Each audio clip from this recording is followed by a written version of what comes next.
G'day. Goldson here. How you going? Hope everyone's well. It's the day before the War Within, I guess, release, if you've got the money for it. But if you don't, couple days you'll be able to play. So don't stress. There's no rush, really. I just want to play now, or tomorrow, technically. So I've come today with you with a sort of the War Within gold strategy. It's kind of like a revised version of what I'm actually planning to do. And yeah. Let's nip into it, eh? All right, cool. I'm just getting used to the transitions in this OBS thing. I'm still a bit of a noob with it. I want to eventually get it set up to, like, you know, when they have like the little scene selector, you can press like different scenes, kind of like a streamer, but like it makes sense to like learn how to do that and just record videos and upload it. So in the eventuality that I do stream in the future, then I can easily transition to it, you know. But that's something I'm working on myself. But yeah, War Within gold strategy. Let's have a look. Okay, the War Within, the main goal is 100 million gold. As you probably know, that's probably why you're here. Because you heard some crazy dude on the internet like, far out, man, 100 mil. It's crazy. And it is crazy. But there's a reason behind it. Okay, next slide. Why 100 million? Very good. Jesus, it's like I know what's the next slide's going to be, and I'm anticipating it too early. But anyway, so you always aim higher. And if you fail, you still achieve something. So meaning, like, say, like, for example, like if you want to say you want to do something, like, oh, I'm going to go and run a marathon, and like you've never run a marathon before, so you go, but the goal is to to say lose weight or whatever. So you go, I'm going to do a marathon or something. That's the goal, and then you end up like you get up and you walk and you start walking. You're like, oh, stuff this, I'm out. But you've accomplished something. You haven't completed the marathon, but you've still, you know, walked or done some steps or whatever, and you've achieved something. You know, when you aim higher, your expectations are like, okay, or your mindset changes. You're like, oh shit, okay, 100 million. Okay, what do I need to do that? So you aim big. And if you fail, you're still good. But all right, so how do you make gold? Well, in my opinion, and this is my opinion only, but others might share the same opinion, but it's basically you provide value to the marketplace. That's just how simple it is. The way the marketplace works is awesome. It's my favorite topic because the marketplace is the consensus of everyone, buyers, sellers, everything. And the marketplace always adjusts to the value. As you know, when you're doing auctions, some prices go high, some go low, some go really low, and you're like, shit.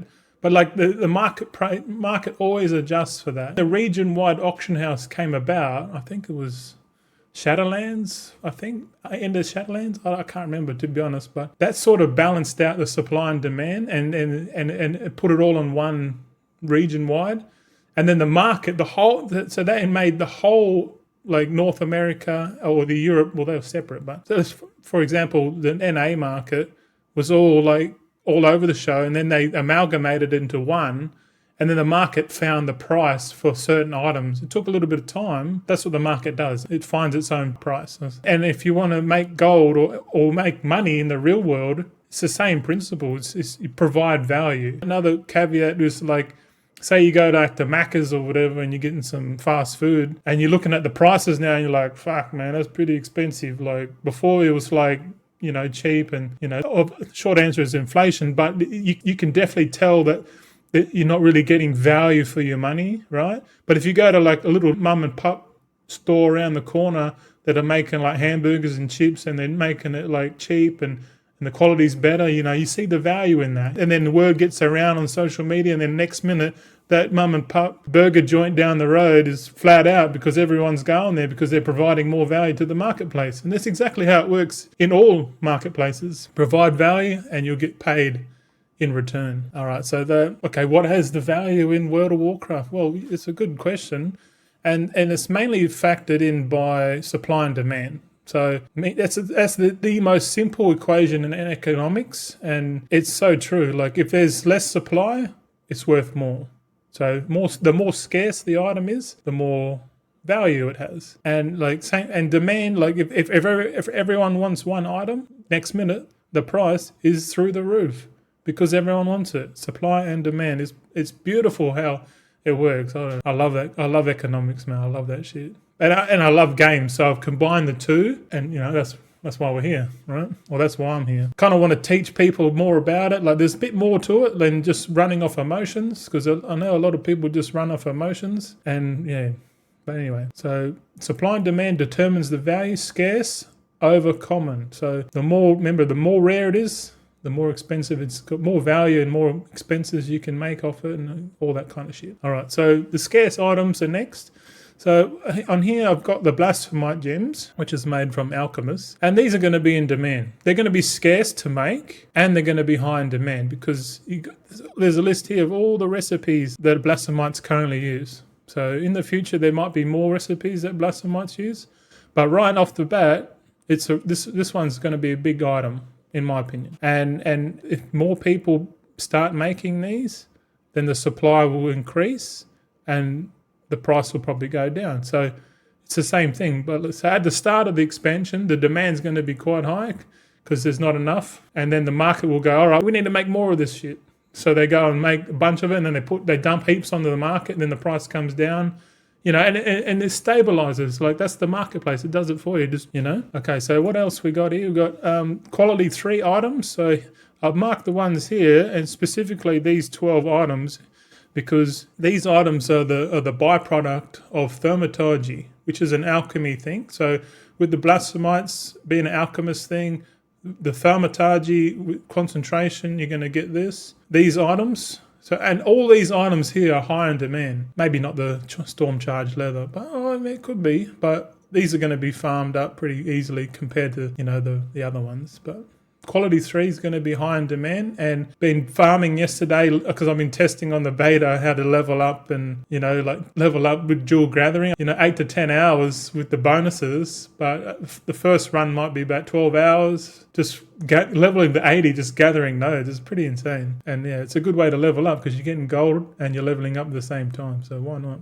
Win-win. Okay, so more scarce items, and in here we're looking at the Kazalgar tailoring, which is, the other big ticket items here. So you got Dawnweave, Duskweave bolts, and these are the bolts similar to in Dragonflight. We had, what do we have? Chronocloth bolt and Azure Weave bolt, which were all on a cooldown. So you couldn't just pump them out. You have to wait in the certain. I think we got it down to 21 in a week or 10 days to recharge 30 of them. But anything with a cooldown, because as you know, now that we've got concentration in the mix now, everything's really got a cooldown. So the more concentration you use, the more cooldown it used to make it. So really, and the real essence of it, concentration is gold, because you're using that time, concentration's time, and you're adding it to the lower rank stuff and then converting into higher rank. So that's where the value is. So it's really important to not sit at cap on your concentration. You want to always be using it in some way or form. We'll talk about more later. But yeah, so cooldown plus rank 3 equals money. And yeah, we like gold, and that's the goal, right? We're providing value because these items are going to be sought after as well for the higher end crafts and just in general. Eventually, in Dragonflight, if you could make the rank 3s and there was no demand, you could lower the rank 3 price to the rank 2 price, and people will look at it and they'll go, well, I can buy a rank 3 item cheaper or at the same price as a rank 2. Or I'm just going to buy the rank 3, aren't I? So you can get ahead of the market when it's like that. But anyway, and more scarce items. We've got the Kazalgar skinning. Supreme Beast Lure spawns into a superb beast frame in the Ringing Deeps. All right. So this one's on a daily cooldown, meaning you can only obtain it once a day. So if you get it, you can't obtain it till the following reset day. So every day you want to come into the Ringing Deeps and use the Supreme Beast Lure, which is from cooking, and chuck it on the ground somewhere in the I forget the name exactly. Yeah, no, I forget. But it's in the Ringy Deeps. I'll definitely make a video on it on my routine. But you put it down and it spawns this dude from hell, and then you kill him, then you get the beast fang, right? It's really that easy. But yeah, this item's scarce by nature because you can only be obtained once a day, as opposed to multiple times a day. And look, and then down here, 18 recipes, huge. And those recipes are the crafted gear, 18 crafted gear. So this item's going to be high in demand for sure, man. Especially, maybe not at the start, but eventually when people start getting the sparks and shit and they want to craft all their gear and that, because even though crafted gear is not the best in terms of item level, people are still going to get it because it's going to be a massive jump. People think that crafting gear is a supplementary to the vault because the vault's going to be the best reward, and then they're going to get a spark. So I might as well add in the spark and upgrade another piece, or like fill that gap. So heaps of demand for this item. So that's why we're going to focus on that one too. Okay, so alchemy, tailors, and skinning. This is the whole thing. So we're going to mainly be focused on blasphemites, Dawnweave bolts, Duskweave bolts, and then the superb Beast Fang. Hey, look at this guy. He's funny. He's just acting. He's like, just look at the camera, smile. All right, good. And get paid $2.50. I can't remember. All these videos are all going to be AI generated. This could be AI generated right now. Who knows? But just an off-topic thing, you always account for variable change, meaning always be ready for the marketplace to shift. And you have to be ready to pivot at a moment's notice. So I could be saying all this shit and then something better comes along and everyone wants that. I have to have the versatility to pivot and change this whole strategy like that. Because if I don't, I'm going to be fixated into this strategy for ages and ages and ages if I'm fully got tunnel vision, I'm just like, man, blasphemites for days, let's go. But if no one really wants them, or there's a better item out there, then I lose that opportunity, right? But I honestly believe these items are going to be rare always, so that's why we're going to focus on them. Okay, woohoo! Whoa, shit. So you might know, might not know, I've got 120 level 70s right now. 60 on each account. I've got 2 accounts. All of my characters are on the one server. I know, shit, but that's the way I like it. And like, I'm not into that cross-realm trading or like spreading your seed out to multiple realms and that. I focus mainly on the region-wide auction house because you're just broadening.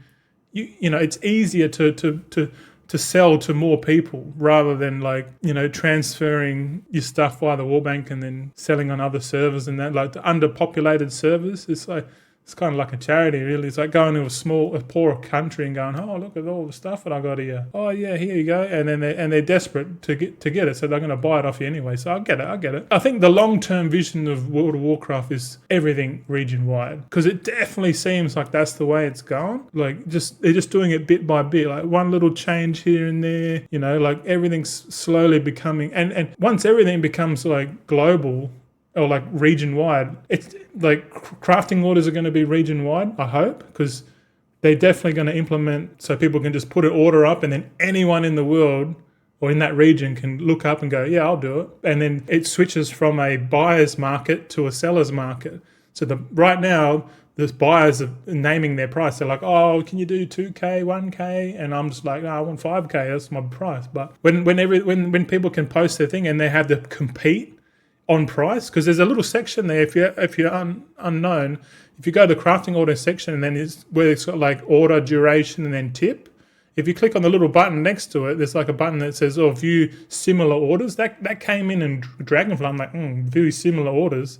Yeah, that's a seed.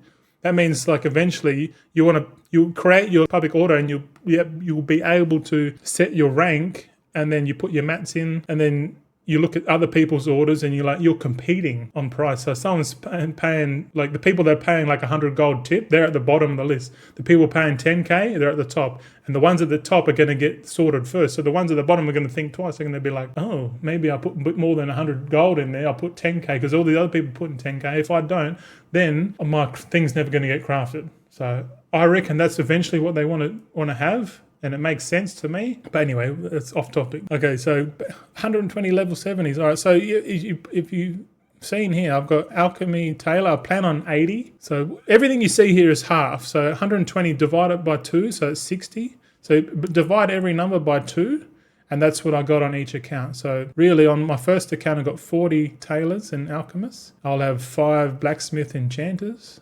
5 engineers, jewel crafters, and then I'll have 5 leatherworker skinners, right? And I have one these main tunes here in orange. So I'll have 1 mining herbalism, and these ones are my mains, like the ones that don't chop and change. They're the ones with all the recipes. But the way I'm going to structure it is my first account has got everything, like all my main recipes, like my jewel crafter has their lariat and stuff like that, and all the recipes that I don't change.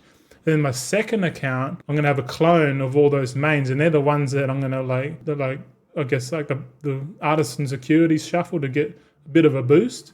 Because I'm going to boost them with I'm going to go do dual gathering on the other main tunes just to get artisan security and level, and then swap them over to like the professions just to get a boost for the tools. But it won't be enough to complete them all, but just a boost nonetheless. Okay, so 80 tailors. So all my tailors are going to be cool Tyrian, which is the alliance. It doesn't really matter for tailors, the skill. You can be 100, 102. I don't think it really matters, but we're going to have the rare profession tools. These are the rare tools and coats and stuff. So spring-loaded fabric, they're made from engineers, tailors' coats from tailors, and the needle set from the blacksmiths. And we're going to chuck on the multi-craft missive because we're going to be pumping out bolts for days. And definitely want multi-craft, even though we had a little test debacle about it.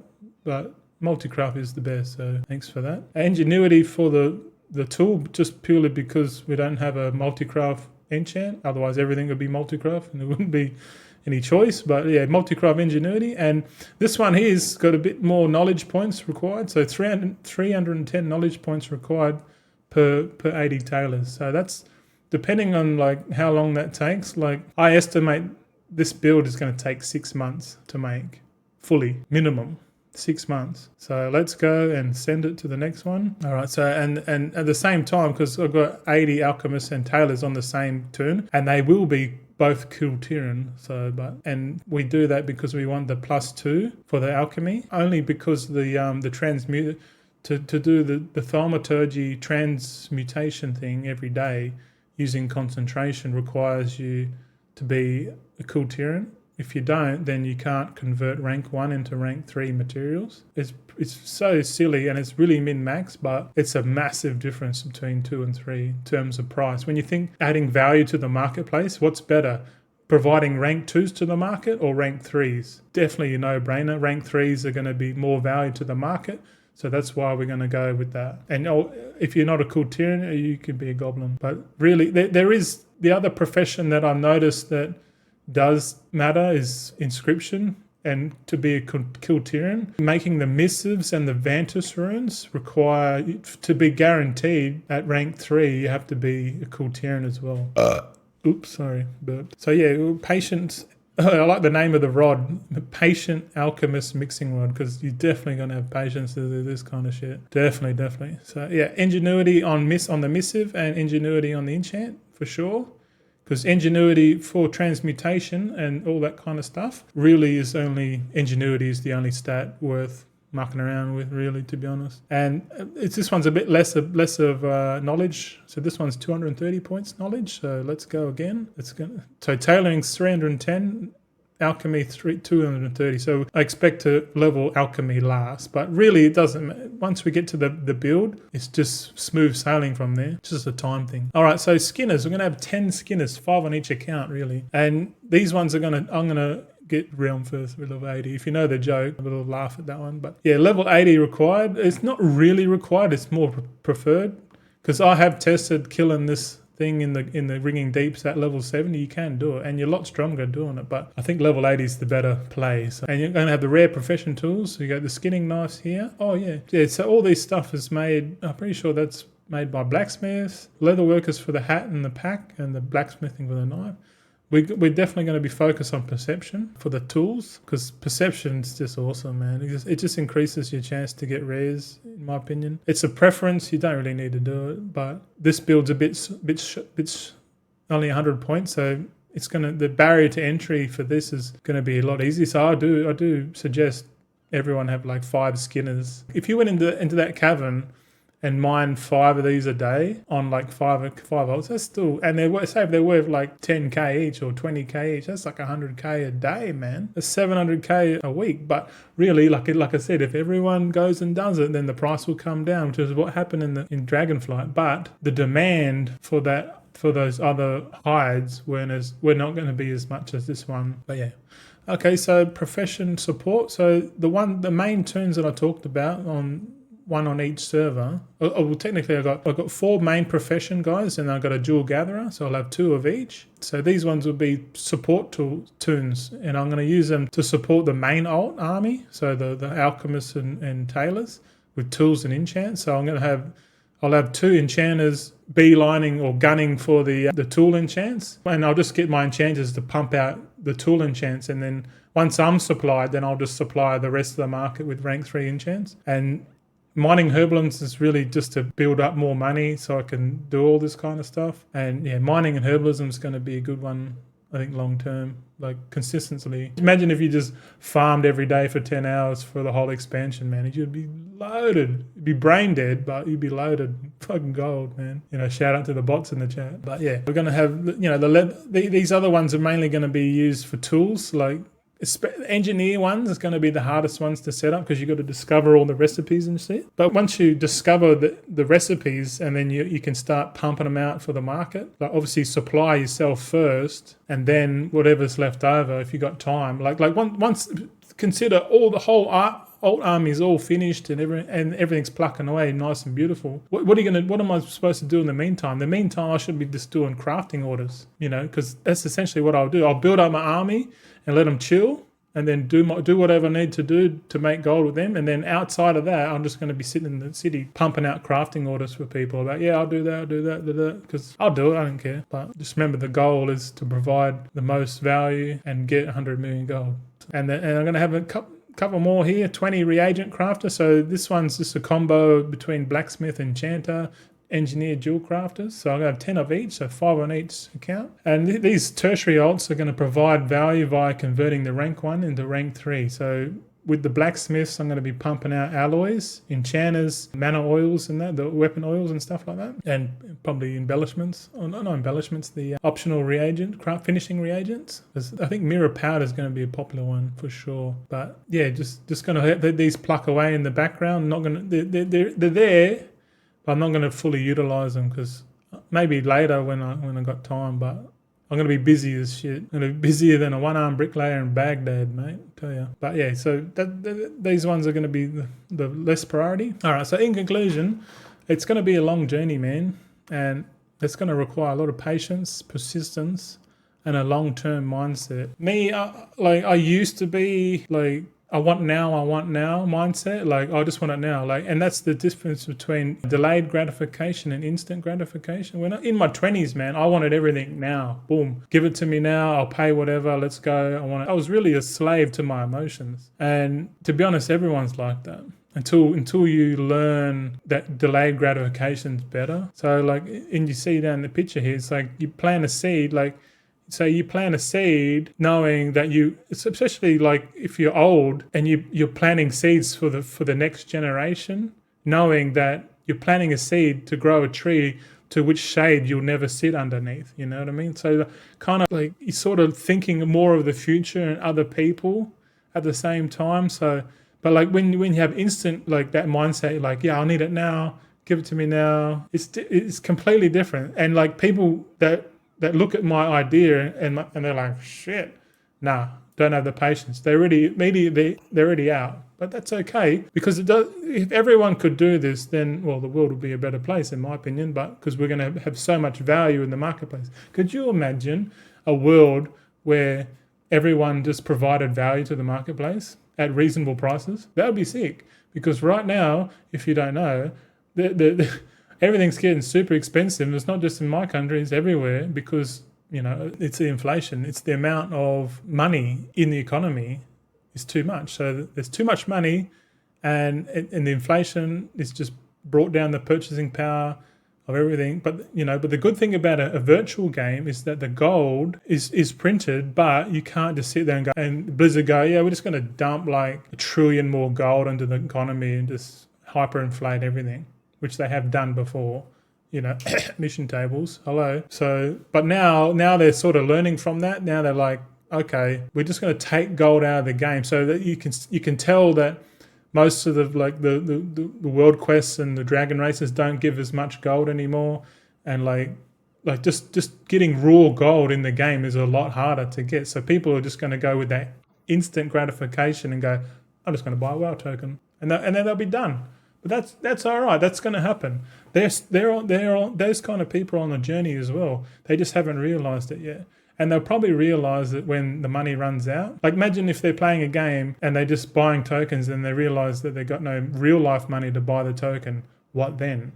They're going to be like, oh, we can't get gold in the game anymore. There's not an instant relief valve for them to go to. And that's only then, that's the point where they'll be like, shoot, now I need to start thinking about it. So it's, this video is more or less, trying to educate people to change their mindset. And the whole point of the channel is to demonstrate that I can do it over time, hopefully see the rewards of that. And then each week, if you watch constantly, you'll be able to be like, oh, okay, well, we can do this in the game and we can do it in real life. And I think in the future, in my weekly videos, I'm going to show more examples of how I have that mindset in real life, because it is important to, people play the game just to ignore real life, have an escape from reality. But really, you're just delaying the inevitable. And the thing is, deep down, we all know what's going to happen if we, do something, but we try to ignore it and until we have to do something about it. So